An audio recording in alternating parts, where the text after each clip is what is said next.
The Broad Perspective Network is not responsible for the content of the following program.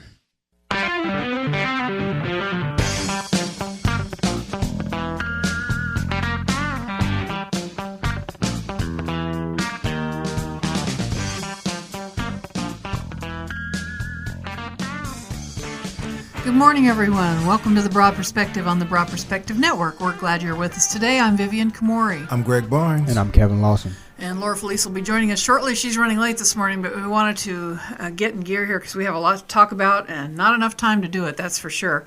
One of the things we wanted to kick it off with was an article that we read in the Week magazine, and it's entitled Orwell Comes to China. And China's 1.4 billion people are getting social credit scores that rate their trustworthiness and determine their place in society. It's like a FICO score, only it's more than that. And it's, let me put it this way. After we talk about, I could maybe get a room in a Motel 6 if I was lucky after looking at this, because they judge you on some pretty harsh criteria. But let's talk about it. What did you guys think about this article?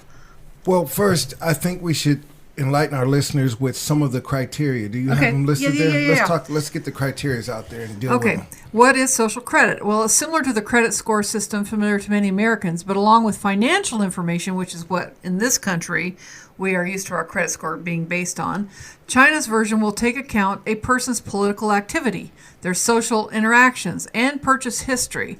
All that data is fed into a computer algorithm that calculates a citizen's trust score. So if you take care of your parents, pay your bills on time, and give to charity, and you'll be rewarded with a high credit rating, which can get you access to visas to travel abroad and good schools for your children. Run a red light, criticize the government on social media, or sell tainted food to consumers, and you could lose access to bank loans, government jobs, and the ability to rent a car. Beijing aims to have the program running by 2020. Pilot versions are underway in some 30 cities. It's like Big Brother, said a Chinese novelist and social commentary Murong Zukun, who has all your information and can harm you in any way he wants. And it's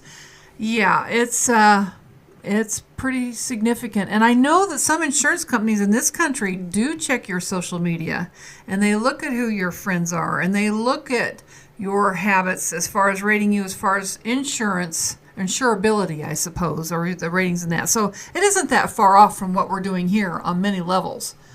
But it's very significant. And and the other thing is what happens if it makes a mistake, but we'll deal with that later.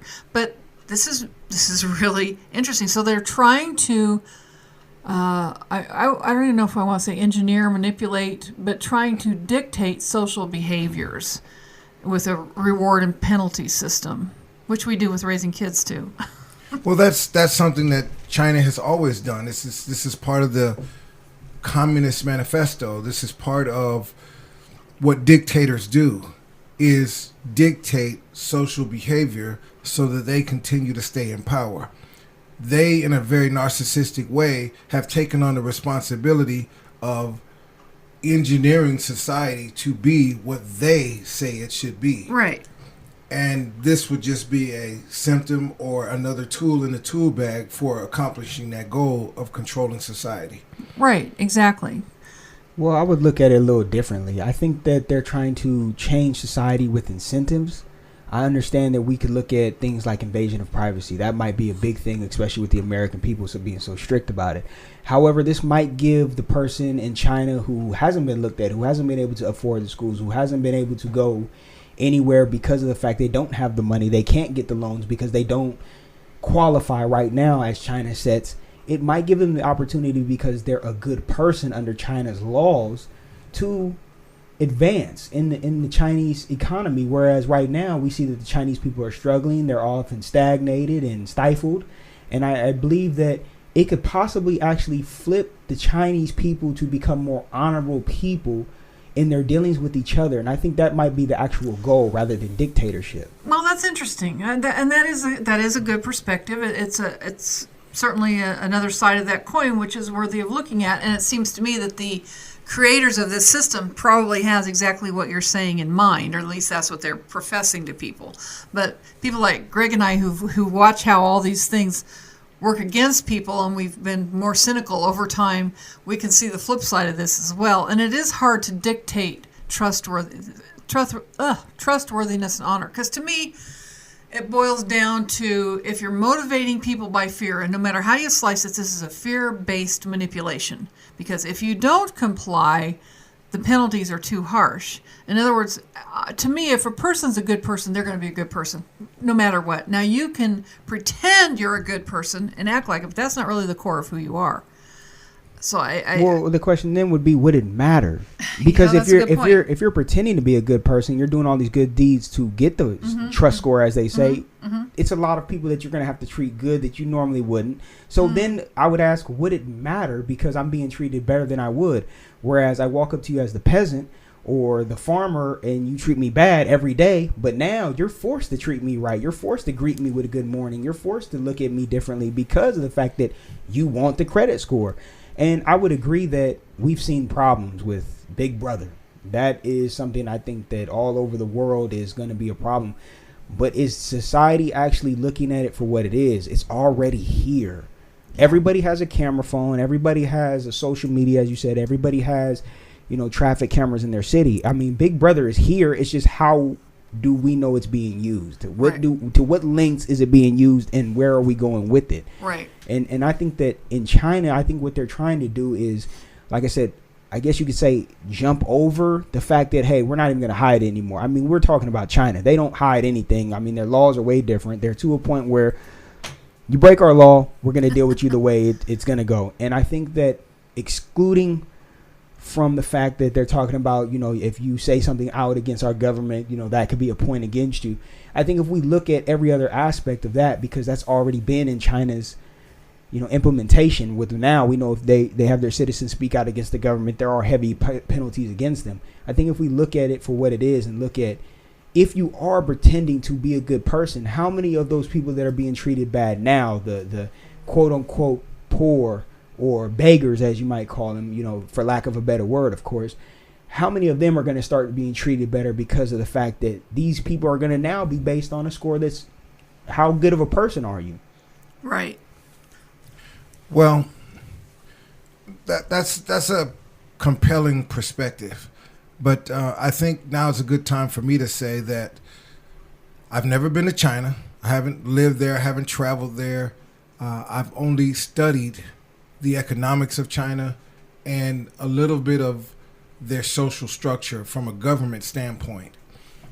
And from that perspective, I say that not only is this a control factor, but it's stepping it up a notch. We have the separation between the city life and then the rural life, right? There's two different lifestyles and there's two different levels of accountability. In the rural parts of China, family is everything. Right. Neighboring communities really do work together, stick together, and they form close, tight-knit relationships.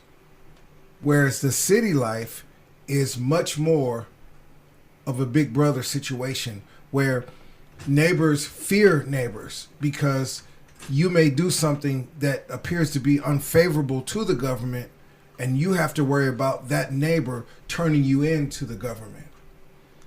Right. And so when you start to discuss or talk about the outcomes of everyone being better, I think it doesn't make people be better. It actually turns the table where people actually will become more fearful of trying to protect their credit scores because they're so worried about someone reporting something on them that would make their credit score go down. So trust would actually go down the tube as opposed to increase. Well, that's what the facial recognition system would be set up for. That's what they're talking about. You wouldn't have to turn anybody in. They're watching you.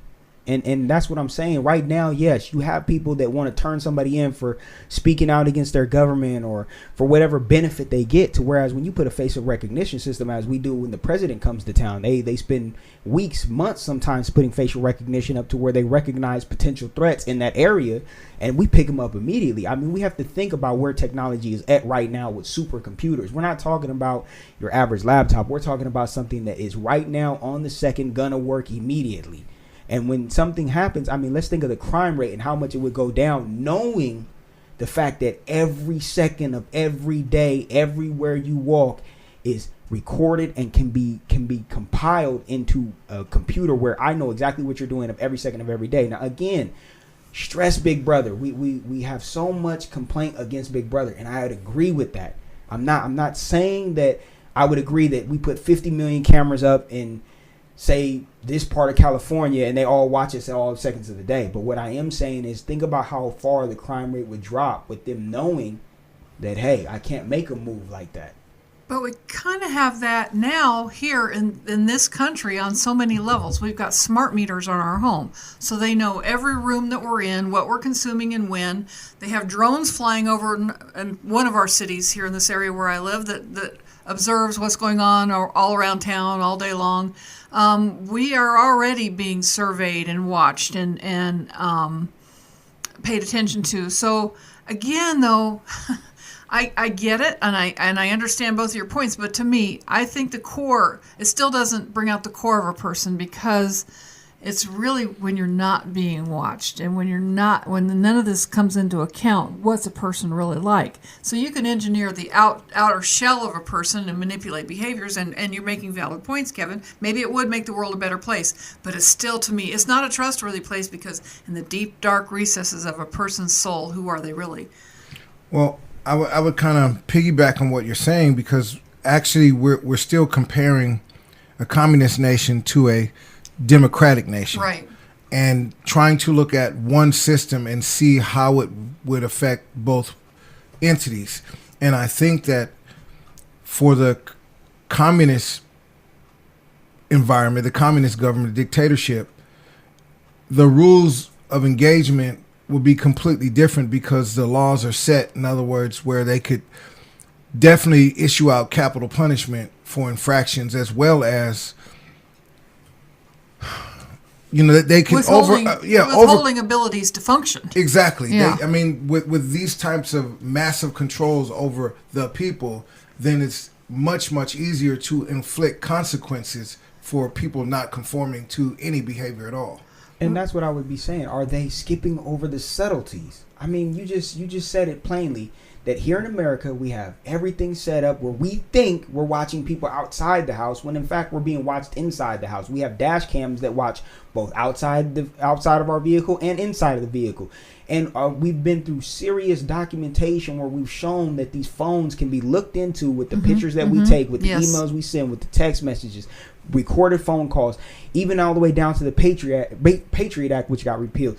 We have so many things that show us that our own government and our democratic state has been very subtle about being Big Brother. And now I'm saying that I think China's gotten to the point where, as a dictatorship, as a communist country, when they know they don't have to wait for a vote, when they know they don't care about what their people say, they're saying, we're going to skip over the subtleties. We're going to watch you. You're going to act accordingly with what we want set up, which is the dream of any nation, to have its people on one accord acting the same way of what they believe to be the best for their economy and or country. And I believe that China is skipping over that and saying, you know what, we're just going to tell you outright, you're being watched. This is what you're going to be graded on. For those of you that are poor, this is your chance to rebound. But isn't that the whole purpose of religion, and a God that's watching every movement?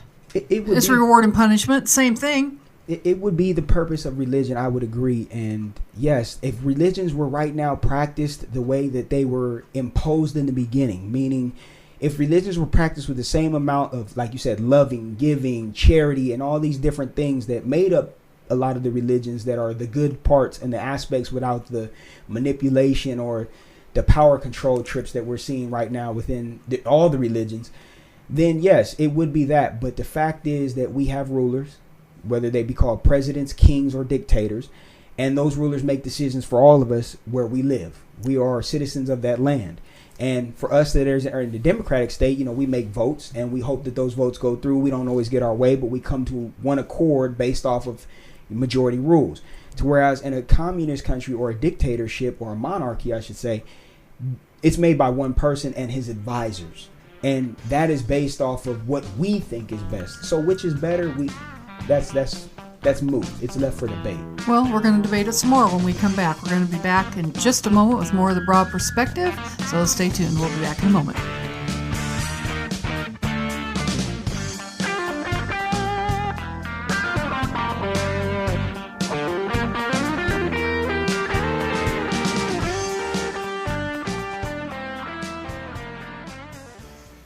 Hello, I am His Majesty the Soul, King of Mauritius, and I invite you to help me build the Worlds Planetary Egg, an ecological geophysical galleon.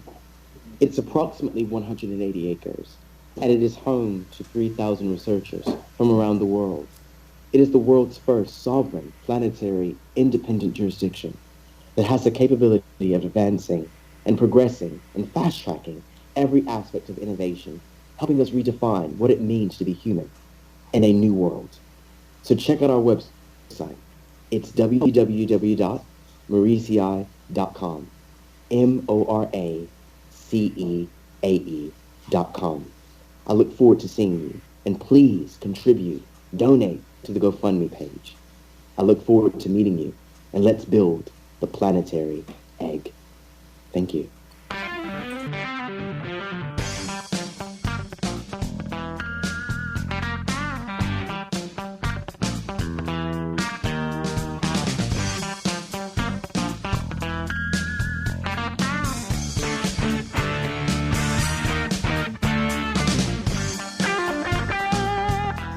Welcome back to The Broad Perspective on the Broad Perspective Network. I'm Vivian Komori. I'm Greg Barnes. And I'm Kevin Lawson. And I'm Laura Feliz. And we are continuing to talk about what's happening with the social credit in China, because it is something that we have been gradually incorporating here in this country on a lot of levels, and people just aren't aware of it. We just really aren't aware of it, but it is happening here.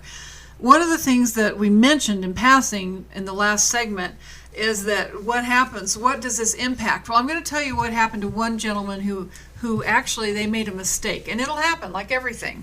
Things happen here. There's mistakes that are made. Well, the consequences will be dire. One element that will be merged into the social credit system is the Supreme People's Court blacklist of more than 7 million people who have outstanding fines or judgments. Journalist Liu Hu discovered he was on that list last year when he found himself unable to book a flight on a travel app. It turned out he had been entered an incorrect account number when paying a fine, and the result was a blanket ban from all travel except the worst-case seats on the slowest trains. He has since paid the fine correctly but remains on the blacklist. Other people have been blacklisted for minor offenses, including one man who had shoplifted $70 worth of cigarettes. Jin Lu was an academic seen as the father of social credit history. He says these are acceptable because and the overall outcome is good. But what it does is it will determine what school your kids can go to, what hotel you can stay at or motel, what bank you can bank at, if you can even have a bank account, can you get credit, insurance. Now, I don't know how the Chinese do with insurance, but I know here in this country insurance companies already look at our social profiles and they base our insurance credit worthiness on that. So we're already experiencing some of that here. The list goes on. You'd be amazed. The ability to get a cell phone, the ability to use your cell phone is all going to be based on this social credit. And we got to make sure we include the most important one is your employment. Right, exactly. If your credit or your social credit score isn't what they deem as appropriate, then you can't get jobs at certain places. Just like if you here in the United States, we have different security clearances for high-level employment companies, and then you have lower versions of that, and then some you don't need any at all. But here's where that social credit score will come into play and act just like security clearances. If you are deemed as anti-political or anti-government, then you definitely won't get a government job. If you go into rants like we've been known to do on occasion here on the Raw Perspective, that could have a real detrimental effect on your social credit score.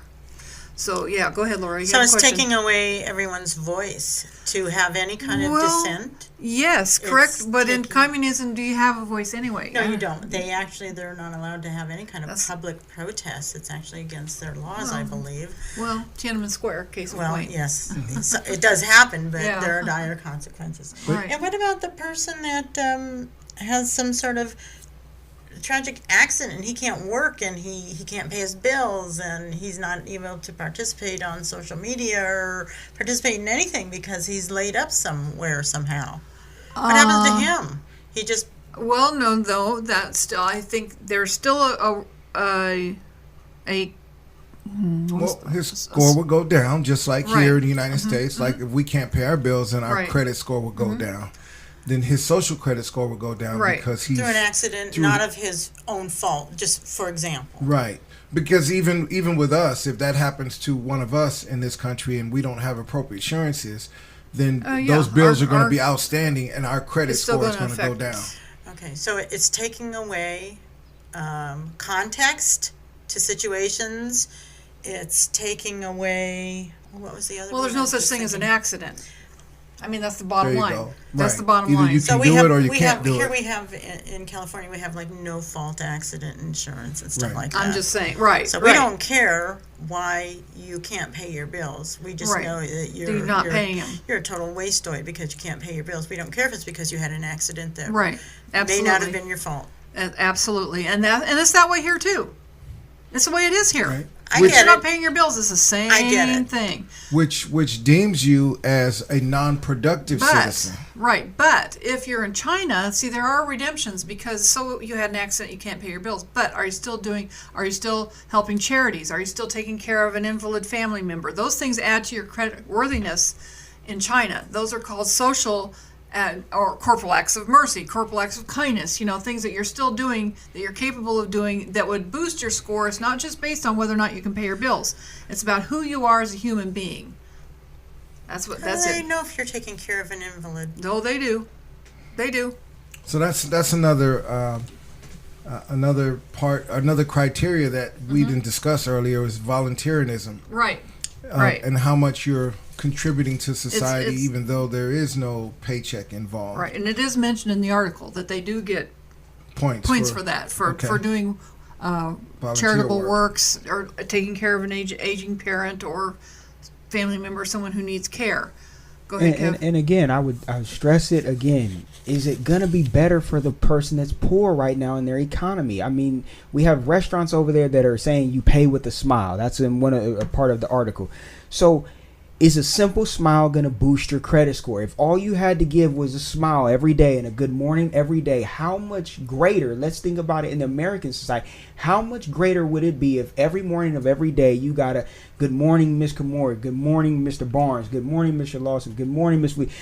How much greater do you think society would get just by indoctrinating simple manners into society and telling them that the way you treat people in your beginning years will affect the rest of your life? Those simple fundamental skills of a smile, a good morning, a yes sir, a no sir. Will it take a person from being poor with a great idea to being one of the richest persons in China because they were able to get the loan that right now they would not get? Okay, that's an interesting point. What about the person that's on the verge of suicide, feeling like they have to be forced to smile when they feel their life is falling apart? Because but suicide when you're forced to smile, it changes the chemicals in your body, so maybe that's a good thing. About to say that. It takes more muscles to frown than it does to smile. Yeah. And smiling by the very act of having to do it, because I remember in training when I was training assistants to work in doctors' offices, we had mirrors. Smile on the phone; they can hear your smile, and it changes the energy around. So if you're forced, and we would say, even if you don't feel like smiling, smile. You'll feel better. Everybody else will feel better. Okay, I'll buy that because on phone calls, especially when you're talking to somebody in an office or something, I can hear when they're smiling. Exactly. There's something different. I don't know what it is, but there is something different. Well, we're talking about energy again, like we always do, but we just introduced another criteria that would be part of this matrix, which is mental stability. Yes. What's mental that?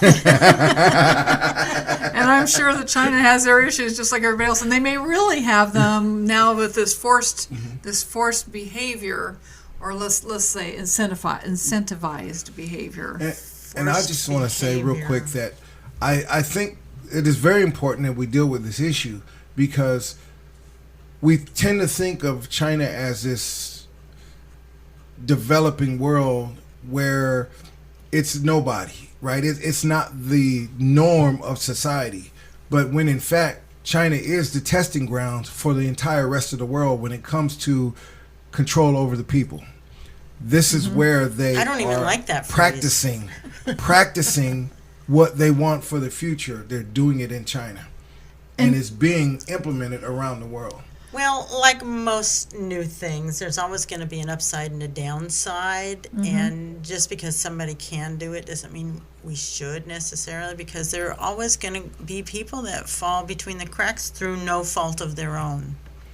And still, we're already doing it. As American people, there is really no job right now, not even McDonald's, not Burger King, not Del Taco, that you're going to get without those managers or GMs or anybody researching your social media, researching your accounts, paying attention. You have jobs right now that are career-based jobs that are checking your credit score right now.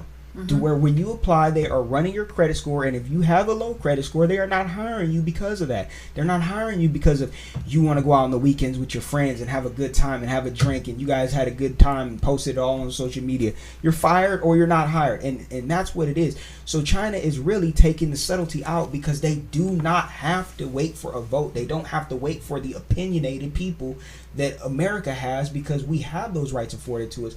Whereas the Chinese people, they're already silenced. So it's not as if we're going to get a public protest or a walk down the street. We've seen what happens with China's public protests. And let's just say they don't always end in the most peaceful way or peaceful manner.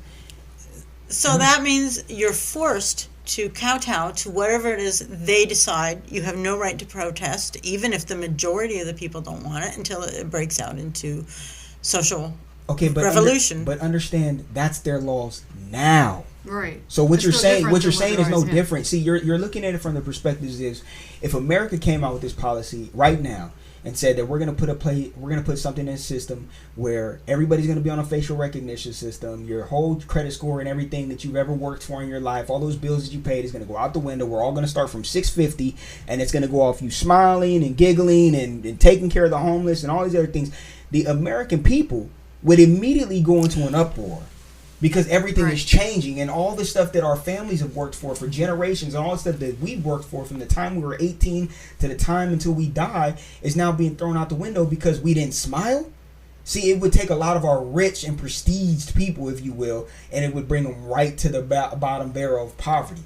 Whereas China's already has those laws in place where you can't speak out, you don't have a voice, you don't have the right to protest, you don't have a right to assembly. So it's not a difference. You can't miss what you never had, and you can't protest what you don't know. Okay, how about a voice for the people that are voiceless? How about people that are so physically or mentally challenged that they can't participate in those things? Well, see, are they just collected in the garbage bins? It wouldn't be that they're collected in the garbage can, because again, the facial recognition system is it's already knowing these people are incapable of participating, in which they would now become contributing factors for their families, because their families' credit score, all those people around them that are ignored here in America, that go, that our hearts go out to, that are taking care of the quadriplegics, taking care of the paraplegics, taking care of those that have lost limbs in service of our country and or other accidents that may have happened. All those credit scores of our people right now here in America that may feel helpless and are passing laws so that they can have physician-assisted suicide because they're so depressed that their burdens on the family would now become the major contributing factors in their family for everybody around them to have good credit scores and a possible prominent life within society. So then, thus, have to take care of those people. Taking care of them. Yeah. You know what? That's a good good point. This is very good. I like this, because what I'm seeing now, most importantly, is that the points that Kevin's are making is really showing us that we already have a social credit score here in America. We just won't call it that. Right. everything that they're doing in China under the pretense of a social credit score is undercoverly already being done here. And that's what's so important about this article, is we're getting a chance to look in the mirror and discuss it and acknowledge that it's already here. This social credit score program, it's already here. It just has a different name. And as Americans, we have to have a different name because we are very, very proud people. We have a Bill of Rights. Yeah, if you tell us that we are not going to have a chance at a loan because we didn't smile at our neighbor in the morning, we are going to lose it. Because in that instant, we're going to think that who are you to tell us that by right we have to smile at a person we don't even know, when in fact it should already be that based on humanity's standards. You should want to smile at your neighbor. You should want your children to feel safe to going down the street because people around them are good and generous people and to give. You should want to know that your neighbor will give you water in a disaster because of the fact that they know that you need some. But right now, let's face it, if America went up in flames right now, we'd have complete and total anarchy. You would have people trying to put their feet up on the desk of the Oval Office. Why? For the simple fact that they know that they could. And it's been shown the fact that they jump the fence every year to try to get into the White House, and it's become, and I quote, a prank. What part of a prank is getting dogs suck on you? This is not a prank to me. This is something that people do, I guess, for maybe their 15 minutes of fame or whatever it might be. Badges of honor. Whatever it might be. I mean, the bet that you lost, if you will, jump the fence to the White House and see what happens. But it's coming to the point where when you look at it in a global scheme, why should we not want to smile? Why should we not want to say good morning? Why should we not want to give that helping hand to those less fortunate? Why should we not want to take care of the quadra and paraplegics or those that have lost limbs or those, like you said, who have mental illness or are mentally challenged or disabled? We should want to do that. And right now our society is telling us, no, work, make sure your credit's right, because if you don't, you lose your house, you lose your car, you lose your kids, you lose your job, you lose everything that you ever thought you needed to survive. I mean, you go to the store now, you can't even buy food a lot of times without a credit card. There was a hit song, I think it was in the 60s or possibly the early 70s, and I don't remember the name of the group, but it was Smiling Faces. Oh, yeah. Show no traces of the evil that lurks within. Yes, that's an old smile is not, well, thank you very much. Faces. Yeah. We'll have to Google that on the break. Yeah. Speaking of break, let's take it and we'll let our listeners know when we come back who did that. So thanks for listening up to this point. We'll be back because I know you want to continue on with this good discussion. We'll be right back.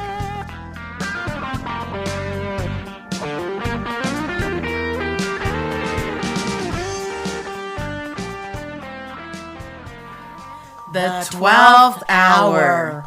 A show literally about everything. Everything. A candid discussion between friends about their different perspectives on what they think may be going on. Or what is not going on. With so many different areas of information being given out, we attempt to put together the puzzle pieces to create the broad perspective of the whole picture.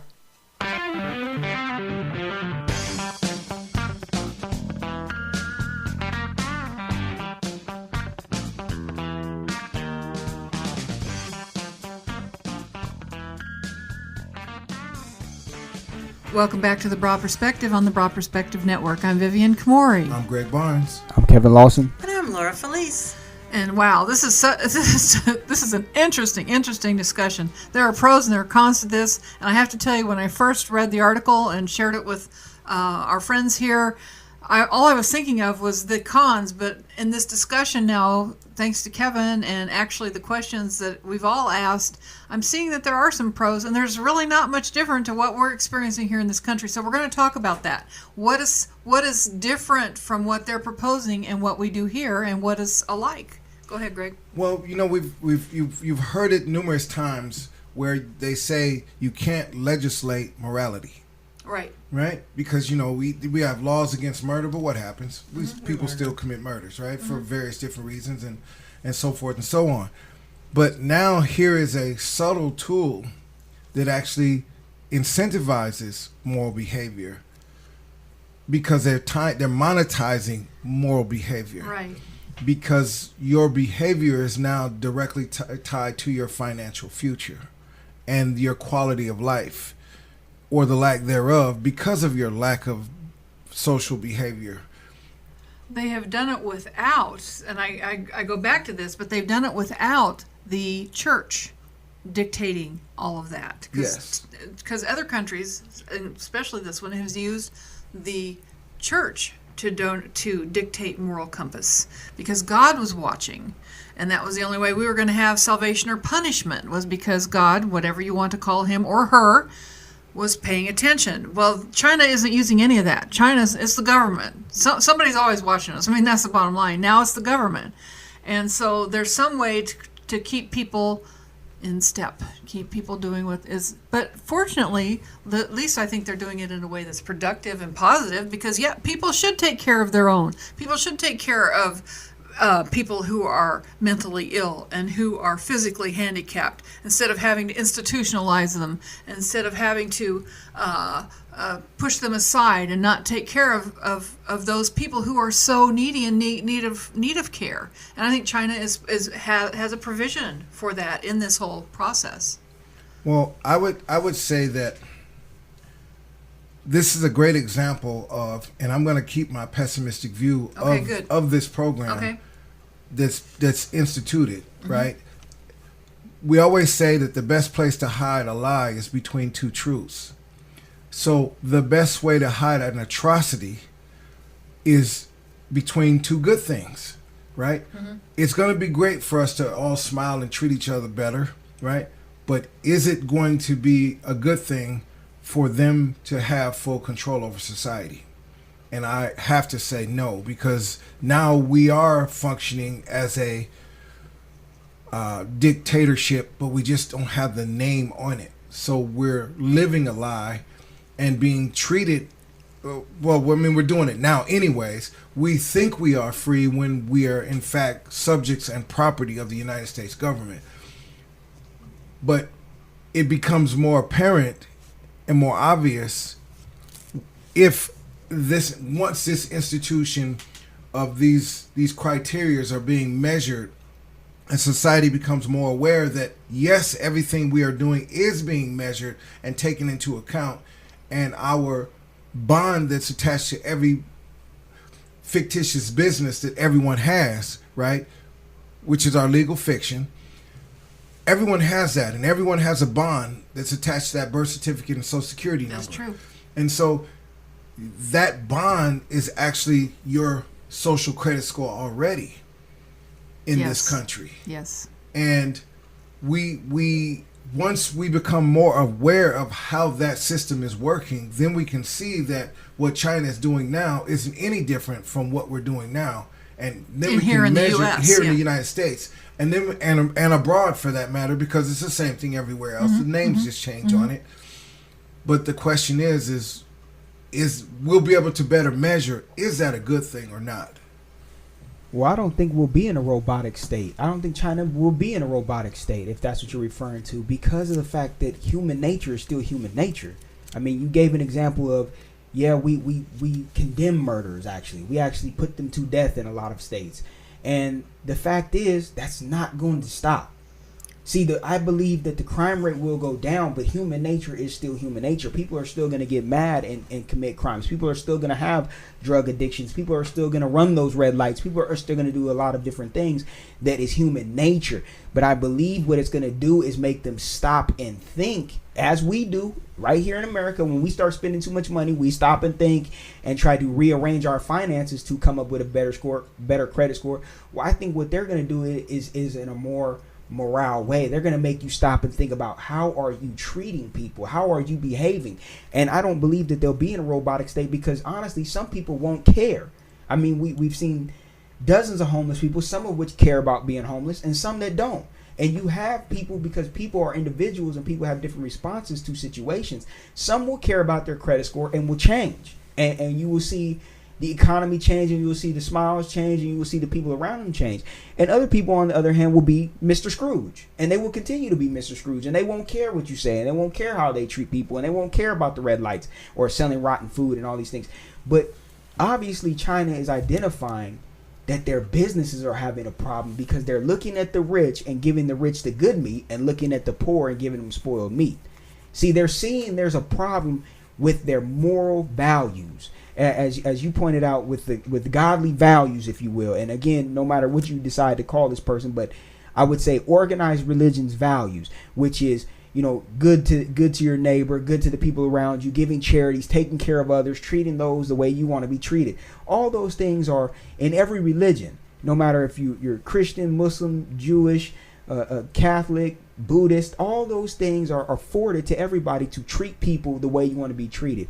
And I believe that when you make an individual stop and think, when you truly make them stop and think about how they're being towards others, I believe that you will revert people into becoming what they need to be as human beings, not so much as robots. Because again, yeah, you're gonna fly off the handle, you're gonna get mad. There are gonna be emotions in human nature. So you're gonna have times where I believe everybody sitting at this table, yeah, our credit scores are going down because we just didn't like the choice of meat that the butcher gave us. But when we get done with that and we see our credit score drop, we're going to think about our children and be like, you know what, I could have talked to that butcher a little bit different. I could have talked to the meter maid a little bit different. I could have talked to this person a little bit different, because now, not only am I being affected, but now that private school, that my kid who's excelling in school, now I'm jeopardizing his future, her future, their future. And that's what's going to make you stop and think about, am I making the right decisions even while I'm mad? Even as you pointed out, while you're sad and depressed, am I making the right decisions? Because it's not so much as suicide that's the problem. It's the things that lead up to the suicide that's the problem. The things that we're missing, that we're not catching before we get there. And one thing about suicide prevention, when they teach you in training, is to keep the person talking, keep the person, involved with you. Because as long as they're connected and they're involved with you, a lot of times that will make them procrastinate on actually completing the act, so that we can get emergency responders there that are trained to deal with these types of people. And will facial recognition help us see mental illness long before? We have to ask that. Will the facial recognition stop dementia patients from walking down the street and being hit by cars or escaping or things like that? Okay. So, in summary, and listening to everything that you've discussed, I come to the conclusion that you say that out of all the criteria, the social aspect of it ranks the highest of all, and then everything else feeds on it. And so that led me to look at the list of criteria that we made already, and the only two really positive things I could find on there was social behavior and the voluntarism, right? Mm-hmm. Everything else becomes invasions of privacy. The political measurements, your purchasing measurements, your financial behavior, your business behavior, which kind of falls into the social, right? Because your business responsibility towards the community, but then your employment being affected, and of course there's a mental stability on there. But for the most part, everything else was an invasion of privacy in order to get people to be more socially responsible. But understand that this is why I say that the social outweighs all of that. Because in order to get any of the chances you just mentioned, to get the loan, to get the money, the credit cards, you have to have a good trust score. So when you enter into this system, whatever their age may be, 18, 19, 20, 21, when you enter into the system, you have a blank slate. So if you've been a bad kid, as we've had many of us that have been, problem children and grown up and have changed our ways and went in another direction, when you do enter into this system, the thing that takes precedence, because you don't have $1. You can't walk into the bank the minute you're in the system and say, well, I need a $20,000 loan for this business, because you don't have a social trust score yet. You have to build that up. So what is going to be your only way? It's going to be how you treat people. So let's say that you treat people right for those first couple of years and you get that loan and you go to business. Now you just added another responsibility on how, like you said, how you treat your community. So when you say an invasion of privacy, one thing that America prides itself on, and I quote, is transparency. Our government says that we're very transparent. But how many times have we seen our own government say it's a matter of national security? I know, yeah, we're not transparent. So We're not. So the reality is that, like you said, we're testing something that's already been implemented in America with no subtleties. And I stress that because China is coming out and saying, We're not going to be subtle about this. We're going to let you know exactly what we're doing so that you can change now before we implement it. Because if you really look at it, you're getting 2 years to change the way you treat people, to change the way you do business, to change the way you drive, to change the way you treat your family members and friends. Because if you do not change within those 2 years, you're going to lose your business because you're not a good businessman. You're not friendly to your neighbors. You're not friendly to people. You're going to lose your license because you keep running those red lights and potentially hitting people. You're going to lose your license because you're not paying attention to things going on around you. I think that the social outweighs everything, because when you look at the blank slate, the only way you can get any of those other things for them to quote unquote invade your privacy is if you are trusted. And that's why they're calling it a trust score. Because you have to be trusted in order to get the score in the first place. Now, could it make people pretend? Yes, it could make a whole lot of people pretend. In fact, I believe it will make a whole lot of people pretend. But who cares? Because if you're treating me nice. But see, that's where, to me, excellent points. But to me, the real word there that you used is pretend. It still masks the core of You're a person. right. Human nature is human nature, and we don't like to admit that, but any human being that represses their true emotions for long enough, it leaks out in dysfunction. It has some to. way, There's no way for it not to. But also, this is one step closer to pre-crime. And what we're doing is if we get to pre-crime, we're going to penalize people for having a thought. A thought is not a crime. Choosing to act upon that thought is where it becomes a crime or not. I'd have to combat you on that, because a thought is a crime. It's called conspiracy, and that's exactly what they've implemented. A thought is a crime. If you plan a crime and do not commit the crime, you are still charged and held for conspiracy. Both federal and state have that law right now. I'm not talking about planning a crime. I'm talking about just having a thought.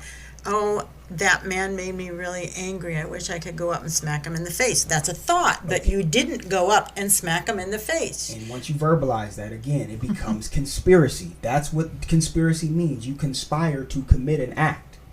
Okay. Now, Well, what about philanthropy? If you look at the history of philanthropy, that was all about conspiracy to commit a crime. Okay. Now, we look at philanthropy. Okay. Well, philanthropy is giving people stuff. So if we looked at that as far as this goes, as far as the China government goes, if you're a philanthropist, believe me, you're going to excel. See, that's the problem. The history of philanthropy in this country was started by very rich people that wanted to subvert a political agenda. And not pay taxes. And not pay taxes. Okay, so again, you wouldn't get that opportunity under this system because you're not going to be rich. You're not walking into the system rich. There is no mommy and daddy's money in this system, because you could have mommy and daddy's money all you want. You could have mommy and daddy's money, grow up as a brat, and treat people wrong, and your credit score is going to plummet. And no matter who you think you are with your money, your kids are not going to be going to the school. Why? Because they're going to care more about your trust credit score and how you treat people than they are about mommy and daddy's money. Greg, you got one sentence, and then we'll take a break. no, go ahead. I'll wait for after the break. 'Cause Okay. mine's You elaborate. Okay, so we've got to take a break. We'll be right back with the concluding segment of The Broad Perspective. Stay tuned.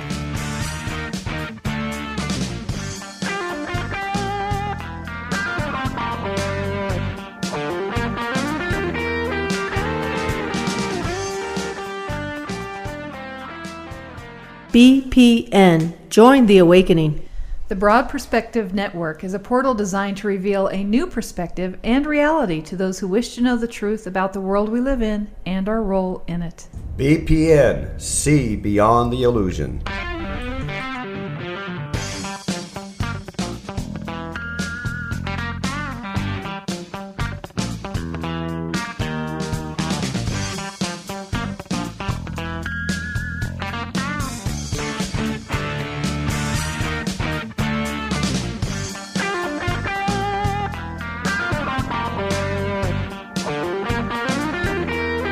Welcome back to The Broad Perspective on the Broad Perspective Network. I'm Vivian Komori. I'm Greg Barnes. I'm Kevin Lawson. And I'm Laura Feliz. And this has been a great discussion. Greg wants to add some of his opinions in there. Go for it, Greg.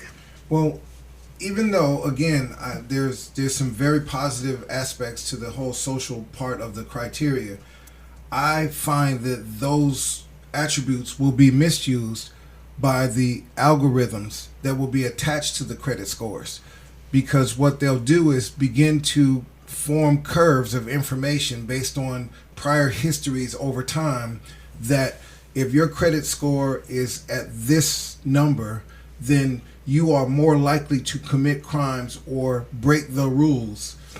Therefore, you will be held down and held back because of what the algorithms Isn't have that what defined. this whole thing is? Yeah, that's But the what point this whole is thing there is. are people that don't commit those crimes. Algorithms are not in and of themselves perfect. Understood, but They might not be perfect, but the fact is that science and research has shown a lot of times they are true.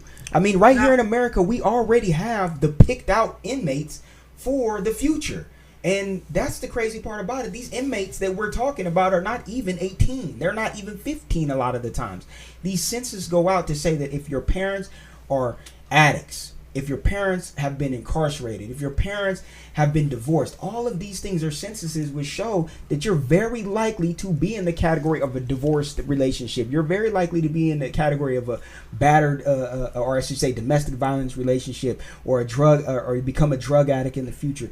I mean, the census are there, and a lot of times they're proven to be true. But very likely does not mean 100% will. There will always be exceptions for every rule, and they are being penalized because they have whatever you want to call it, will, the forethought, whatever, the conscience. But what are the odds? The thing is, what are the odds and what are you going to bet on? But here goes into my second point, and this I think is the most important part of it all, is that this system is not starting with a clean slate. Right. Everyone's not gonna start at, say, 650 and either work their way up or work their way down from there. It's like you stated, some people are already impoverished and have bad habits that they have to fix, while others are already starting with this system that are already privileged, we'll call it. So therefore, the privileged will continue to be more privileged than those that have to get caught up. No, because if you look at it, it is a blank slate, because nobody has a trust score. And that's what I was telling you about social. It does not matter if you had $10 billion right now in China. When the trust score is implemented, if you're not treating those around you well, that 10 billion is going to disappear fast. Why? Because you can't go to a regular motel. You can't go get a bank loan. You can't even put your 10 billion in the bank a lot of times. You can't start businesses. So now your kids are going to be yanked out of school, all because you couldn't say good morning.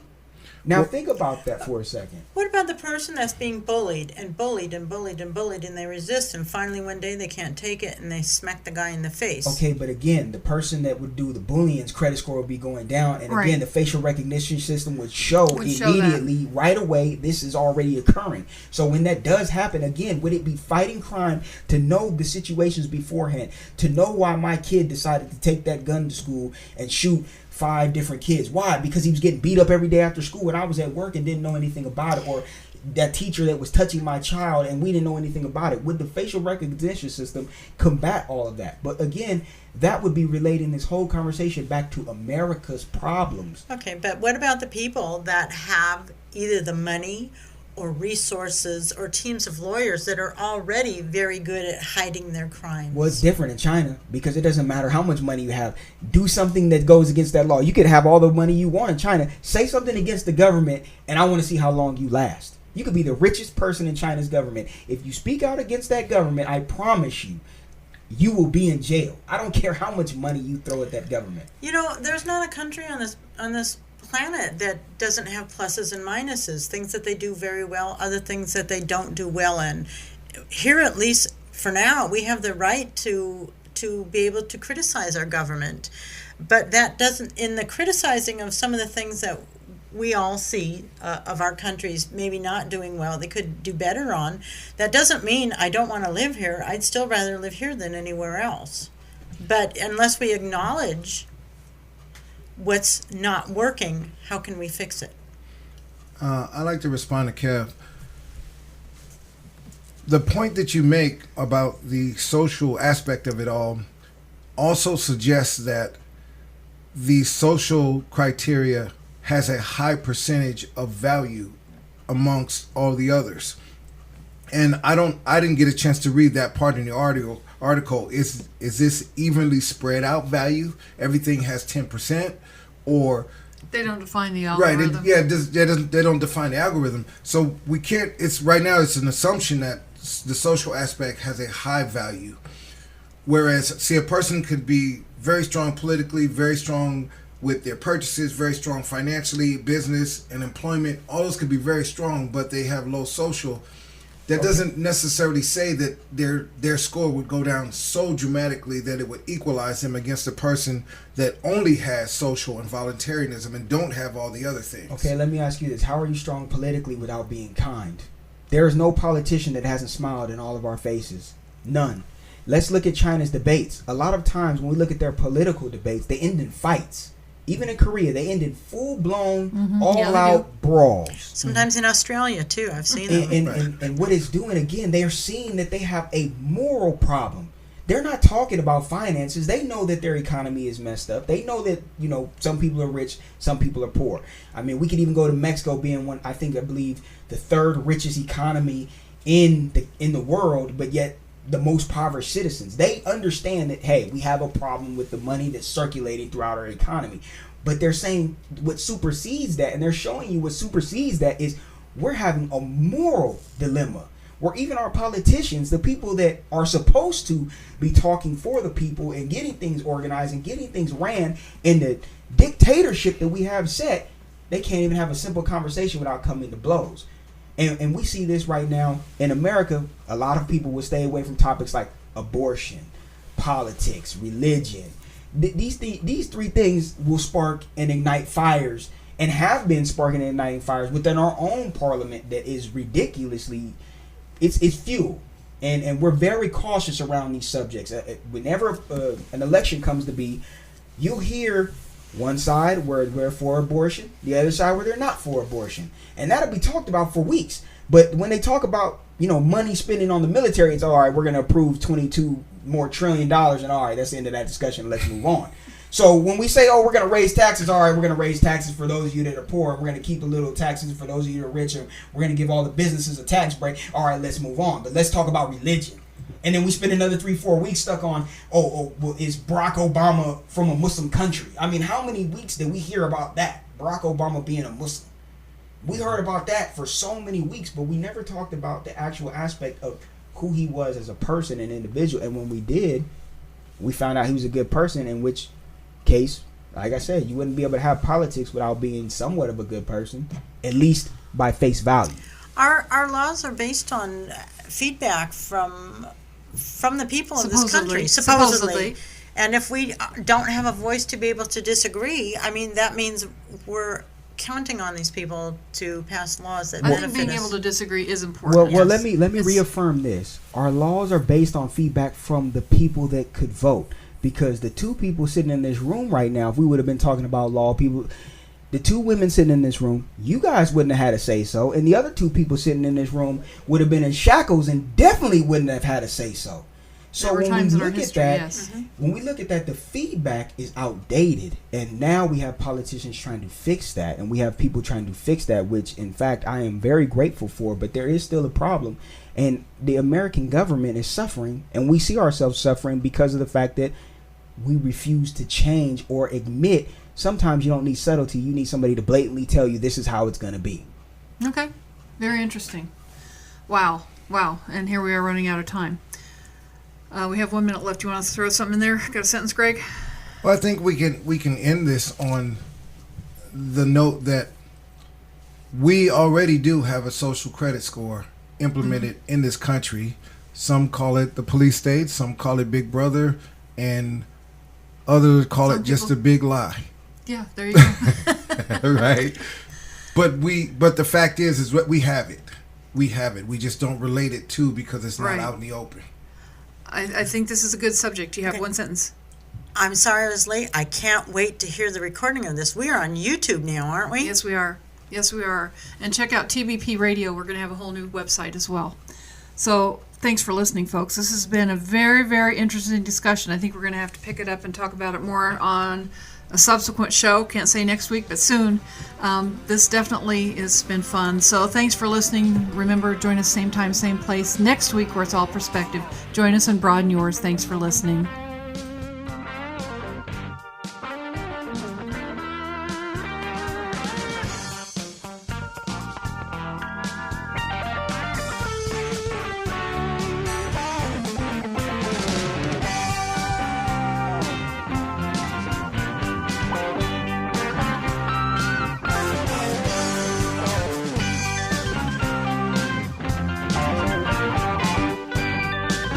We hope you've enjoyed today's show. To keep programs like this and other programs on the Broad Perspective Network, go to thebroadperspective.com and click the donate button. We truly appreciate your support.